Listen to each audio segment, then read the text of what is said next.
വെളിപ്പാട് പുസ്തകം. നമ്മുടെ കർത്താവിൻ്റെ സ്വർഗാരോഹണം മുതൽ പുതിയ ആകാശഭൂമികൾ വരെയുള്ള കാലം ഇതിൽ ഉൾക്കൊള്ളുന്നു. 1 അധ്യായം 1 മുതൽ 11 വരെ മുഖവുര. ബാക്കി ഭാഗങ്ങളെ 1 അധ്യായം 19 വാക്യം അനുസരിച്ച് 3 വിഭജിച്ചിരിക്കുന്നു. 1. നീ കണ്ടത് മഹത്വപൂർണനായ ക്രിസ്തു. 2. ഇപ്പോൾ ഉള്ളത് സഭകളുടെ ദർശനം, സഭാകാലം മുഴുവനും. 3. ഇവയ്ക്ക് ശേഷം സംഭവിക്കാനുള്ളത് മഹാപീഡനം, സഹസ്രാബ്ദ വാഴ്ച, പുതിയ ആകാശഭൂമികൾ. വെളിപ്പാട് എന്ന വാക്കിൻ്റെ അർത്ഥം മറ നീക്കി കാണിക്കുക. അധ്യായം 1 1 വാക്യം. യേശു ക്രിസ്തുവിൻ്റെ വെളിപ്പാട്. യേശുക്രിസ്തുവിനെ കുറിച്ച് വെളിപ്പെടുത്തുന്നു. താഴ്മയും വിനയവും ഉള്ളവനായി മനുഷ്യസാദൃശ്യം പൂണ്ട ലോകത്തിൻ്റെ പാപത്തെ ചുമക്കുന്ന കുഞ്ഞാടായി മാനവജാതിക്ക് വെളിപ്പെട്ട യേശുവിനെ വെളിപ്പാട് പുസ്തകത്തിൽ യഹൂദാ ഗോത്രത്തിൻ്റെ സിംഹമായി സകല മഹത്വത്തോടും ശക്തിയോടും അധികാരത്തോടും കൂടിയവനായി വെളിപ്പെടുത്തി കാണിക്കുന്നു. തൻ്റെ യഥാർത്ഥ രൂപം ഇവിടെ മറനീക്കി കാണിക്കുന്നു.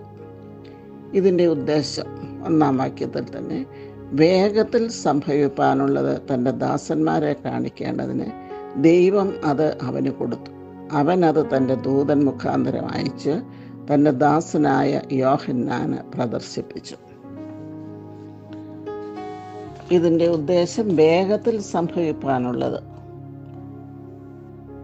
യേശുക്രിസ്തുവിൻ്റെ മഹത്വവും ശക്തിയും തൻ്റെ ദാസരെ കാണിക്കേണ്ടത്. ഈ പുസ്തകം ഭാവിയിൽ സംഭവിക്കാനുള്ള കാര്യങ്ങൾക്ക് ഊന്നൽ കൊടുക്കുന്നു. ദൈവം വരുവാനുള്ള കാര്യങ്ങൾ തൻ്റെ ദാസന്മാരെ അറിയിക്കും എന്ന് ഉൽപ്പത്തി പുസ്തകം 18 അധ്യായം 17 വാക്യത്തിൽ നാം വായിക്കുന്നു. ദൂതൻ മുഖാന്തരം പിതാവായ ദൈവം യേശുക്രിസ്തുവിന് നൽകിയത് ദൂതൻ മുഖാന്തരം യോഹന്നാന് നൽകുന്നു. അതായത് ഈ പുസ്തകം എഴുതുന്നതിൽ ദൈവവും യേശുവും ദൂതനും ഭാഗഭാക്കുകളാണ്. ഇതാണ് ഈ പുസ്തകത്തിൻ്റെ അതുല്യത, യുണീക്നെസ്. ഇതിൽ പല അടയാളങ്ങളും സാദൃശ്യങ്ങളുമുണ്ട്. യോഹന്നാൻ ആര്? 2 വാക്യത്തിൽ പറയുന്നു, അവൻ ദൈവത്തിൻ്റെ വചനവും യേശുക്രിസ്തുവിൻ്റെ സാക്ഷ്യവുമായി താൻ കണ്ടതൊക്കെയും സാക്ഷീകരിച്ചു. അവൻ അത് തൻ്റെ ദൂതൻ മുഖാന്തരം അയച്ച് തൻ്റെ ദാസനായ യോഹന്നാന് പ്രദർശിപ്പിച്ചു. യോഹന്നാൻ യേശുക്രിസ്തുവിൻ്റെ ശിഷ്യൻ, പ്രിയപ്പെട്ട ശിഷ്യൻ, യേശു സ്നേഹിച്ച ശിഷ്യൻ, മാതാവിനെ ശുശ്രൂഷിച്ച ശിഷ്യൻ. ഇത്രയുമൊക്കെ ആയിട്ടും യോഹന്നാൻ പറയുന്നത് നിങ്ങളുടെ സഹോദരൻ എന്നാണ്. താഴ്മയുള്ളവനായി യോഹന്നാൻ ഇവിടെ തന്നെ താഴ്ത്തുന്നു. താഴ്മയില്ലാത്തിടത്ത് ദൈവമില്ല. ഇത് എഴുതുവാനുള്ള യോഗ്യത യേശു ക്രിസ്തുവിന് വേണ്ടി കഷ്ടം അനുഭവിച്ചവൻ. ഇത് ആർക്കെഴുതി? തൻ്റെ ദാസന്മാർക്ക്, അതായത് ദൈവമക്കൾക്ക്. എന്തിനെക്കുറിച്ച് എഴുതി? യേശു ക്രിസ്തുവിനെ കുറിച്ച്. 1 അധ്യായം 3 വാക്യം. ഈ പ്രവചനത്തിൻ്റെ വാക്കുകളെ വായിച്ച് കേൾപ്പിക്കുന്നവനും കേൾക്കുന്നവരും അതിലെഴുതിയിരിക്കുന്നത് പ്രമാണിക്കുന്നവരും ഭാഗ്യവാന്മാർ. സമയം അടുത്തിരിക്കുന്നു. ഈ പുസ്തകത്തെ തകർക്കുവാൻ ശ്രമിച്ചവരെല്ലാം പരാജയപ്പെട്ടു പോയി. നീറോ, ഹിറ്റ്ലർ, ചാൾസ് ഡാർവിൻ തുടങ്ങിയ അതിശക്തരായ പ്രഗത്ഭരായവരൊക്കെയും ഇതിനെ നശിപ്പിക്കുവാനായി ശ്രമിച്ചു. എങ്കിലും അവരെല്ലാം പരാജയപ്പെട്ടു. 4 വാക്യത്തിൽ ഇരിക്കുന്നവനും ഇരുന്നവനും വരുന്നവനുമായവെങ്കിൽ നിന്നും അവൻ്റെ സിംഹാസനത്തിന് മുമ്പിലുള്ള 7 ആത്മാക്കളുടെ പക്കൽ നിന്നും വിശ്വസ്ത സാക്ഷിയും മരിച്ചവരിൽ ആദ്യജാതനും ഭൂരാജാക്കന്മാർക്ക് അധിപതിയുമായ യേശുക്രിസ്തുവെങ്കിൽ നിന്ന് നിങ്ങൾക്ക് കൃപയും സമാധാനവും ഉണ്ടാകട്ടെ. ഈ പ്രവചനത്തിൻ്റെ വാക്കുകളെ വായിച്ച് കേൾപ്പിക്കുന്നവനും കേൾക്കുന്നവരും അതിലെഴുതിയിരിക്കുന്നത് പ്രമാണിക്കുന്നവരും ഭാഗ്യവാന്മാർ. ഇരിക്കുന്നവനും ഇരുന്നവനും വരുന്നവനുമായവങ്കിൽ നിന്നും അവൻ്റെ സിംഹാസനത്തിന് മുൻപിലുള്ള 7 ആത്മാക്കളുടെ പക്കൽ നിന്നും നിങ്ങൾക്ക് കൃപയും സമാധാനവും ഉണ്ടാകുമാറാകട്ടെ. വരുന്നവനും ആയവനിൽ നിന്ന്, ഇരിക്കുന്നവനും ഇരുന്നവനും വരുന്നവനും ആയവനിൽ നിന്ന്, അതായത് ത്രിയേകനായ ദൈവത്തെ കുറിക്കുന്നതാണ് ഈ പ്രസ്താവന. അതുപോലെ തന്നെ നിത്യനായ ദൈവത്തെ സൂചിപ്പിക്കുന്നു. ചുരുക്കി പറഞ്ഞാൽ ഈ പുസ്തകത്തിൻ്റെ പബ്ലിഷേഴ്സ് ത്രിയേക ദൈവമാണ്. 7 ആത്മാക്കൾ, 7 പൂർണ്ണതയെ കുറിക്കുന്നു. ഇത് ആത്മാവിൻ്റെ 7 വിധമായ സവിശേഷതകളാണ്. യെശയ്യാവ് 11:2 യഹോവയുടെ ആത്മാവ്, വിവേകത്തിൻ്റെ ആത്മാവ്, ജ്ഞാനത്തിൻ്റെ ആത്മാവ്, ആലോചനയുടെ ആത്മാവ്, ബലത്തിൻ്റെ ആത്മാവ്, പരിജ്ഞാനത്തിൻ്റെ ആത്മാവ്, യഹോവ ഭക്തിയുടെ ആത്മാവ്. 1:5 വിശ്വസ്ത സാക്ഷിയും ആദ്യജാതനും ഭൂരാജാക്കന്മാർക്ക് അധിപതിയും. ഇവിടെ വെളിപ്പാടിൽ കാണുന്ന രക്ഷിതാവ് വിശ്വസ്ത സാക്ഷിയാണ്. യേശു ക്രിസ്തുവാണ് വിശ്വസ്ത സാക്ഷി. ദൈവത്തെക്കുറിച്ച് മനുഷ്യർ അറിയേണ്ടതെല്ലാം അവനിൽ കൂടി വെളിവാക്കിയിരിക്കുന്നു. യോഹന്നാൻ 14:9 എന്നെ കണ്ടവൻ പിതാവിനെ കണ്ടിരിക്കുന്നു.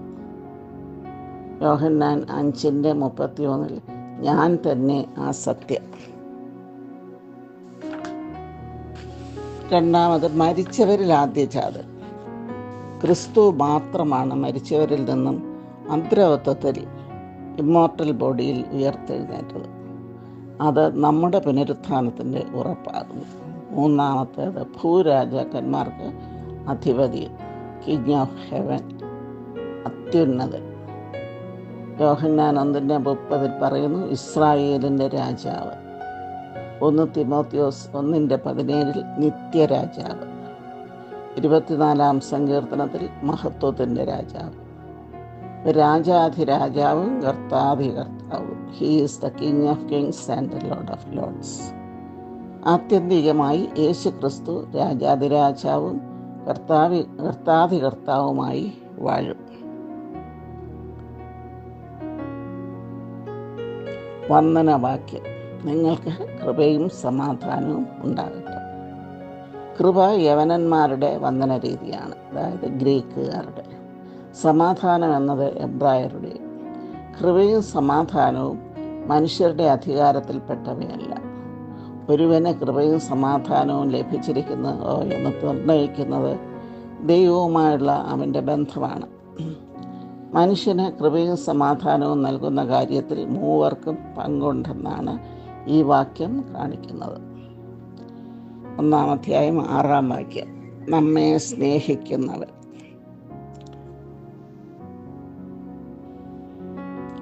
Always loving. നിത്യമായ സ്നേഹത്താൽ നമ്മെ സ്നേഹിച്ചു. Unconditional and everlasting love. നമ്മുടെ പാപം പോക്കി നമ്മെ തൻ്റെ രക്തത്താൽ വിടുവിച്ചു. തൻ്റെ പിതാവായ ദൈവത്തിന് നമ്മെ രാജ്യവും പുരോഹിതന്മാരുമാക്കി. ഈ ഭൂമിയിൽ നമ്മെ ആക്കിയത് വാഴുവാനാണ്. ഉൽപ്പത്തി 1:26. 1 പത്രോസ് 2:9 രാജകീയ പുരോഹിതവർഗം, റോയൽ പ്രീസ്റ്റ്ഹുഡ്. സകലത്തിന്മേലും വാഴുവാനുള്ള അധികാരം അവൻ നമുക്ക് നൽകി. ദൂതന്മാരെക്കാൾ അല്പം മാത്രം താഴ്ത്തി സൃഷ്ടിച്ച മനുഷ്യന് സകലത്തെയും അടക്കി ഭരിക്കാനുള്ള അധികാരം ദൈവം നൽകിയപ്പോൾ മുതൽ ഈ അധികാരം എങ്ങനെയെങ്കിലും കൈവശമാക്കണമെന്നുള്ളത് സാത്താൻ്റെ ലക്ഷ്യമായി തീർന്നു.